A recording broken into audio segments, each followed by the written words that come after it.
Vote ধানের শীষের পক্ষে হোক, ধানের শীষের জন্য হোক তারুণ্যের প্রথম ভোট, ধানের শীষের পক্ষে হোক, তারুণ্যের প্রথম ভোট, ধানের শীষের পক্ষে হোক, তারুণ্যের প্রথম ভোট। আসবে ফিরে বাংলাদেশে তারেক রহমান বীরের বেশে, তারেক রহমান বীরের বেশে, আসবে ফিরে বাংলাদেশে দেশ গর্ব মিলে মিশে, ভোট দিলে ধানের শীষে, দেশ গর্ব মিলে মিশে। আমরা আপনাদেরকে আগেই বলেছি, আমাদের ভারপ্রাপ্ত চেয়ারম্যান জনাব তারেক রহমান, বিএনপির মহাসচিব মির্জা ফখরুল ইসলাম আলমগীর সহ আমাদের সিনিয়র নেতৃবৃন্দ বলেছেন যে আমরা বিচার চাই, গুম খুন হত্যার বিচার চাই। সেই ক্ষেত্রে শেখ হাসিনা সহ আরও অন্যান্য যারা দেশের বাইরে রয়েছেন তাদেরকে আইনি প্রক্রিয়ার মাধ্যমে দেশে ফেরত আনা হবে এবং তাদেরকে বিচারের মুখোমুখি করা হবে।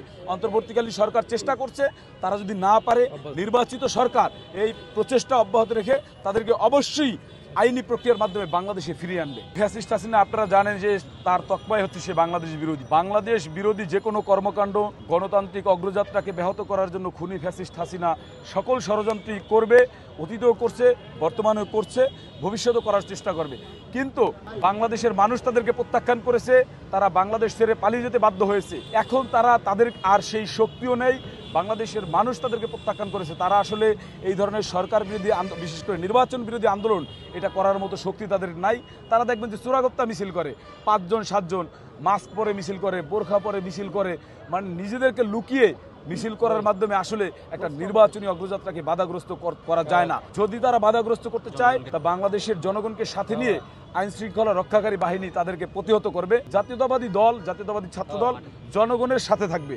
জনগণ যেটা চাইবে জাতীয়তাবাদী দল, জাতীয়তাবাদী ছাত্র দল সেভাবেই আগামী দিনে কাজ করবে। নির্বাচন হওয়ার পথে যারাই বাধা সৃষ্টি করবে তাদেরকে বাংলাদেশের জনগণ প্রতিহত করবে বলে আমরা বিশ্বাস করি। জনগণের ভোটের মাধ্যমে বিএনপির ভারপ্রাপ্ত চেয়ারম্যান জনাব তারেক রহমান আগামী দিনে বাংলাদেশের প্রধানমন্ত্রী হবে, এটাই বাংলাদেশের মানুষের প্রত্যাশা। আমরা চাই, আমরা দেখতেছি যে অনেকেই নির্বাচন নিয়ে নানান নেতিবাচক কথা বলছেন বা ষড়যন্ত্র করছেন। আমরা এই ষড়যন্ত্রের বিরুদ্ধে জবাব দেওয়ার জন্য প্রস্তুত আছি এবং বাংলাদেশের আপামর জনগণ গণতন্ত্র বিরোধী যে কোনো ষড়যন্ত্র রুখে দেবে এবং ফেব্রুয়ারিতে যে কোনো মূল্যে বাংলাদেশের জাতীয় নির্বাচন হবে। সেজন্য বাংলাদেশের 18 কোটি মানুষ মুখিয়ে আছে, মানুষ বদ্ধপরিকর ভোট দেওয়ার জন্য জাতীয় নির্বাচনে।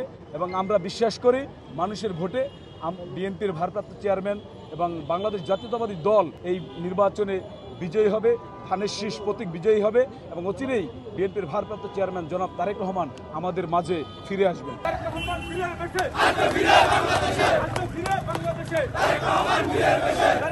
বীরের বেশে আসবে ফিরে বাংলাদেশে, ভোট দেব কিসে, ধানের শীষে, ভোট দেব কিসে, ধানের শীষে, ধানের শীষে, ভোট দেব কিসে।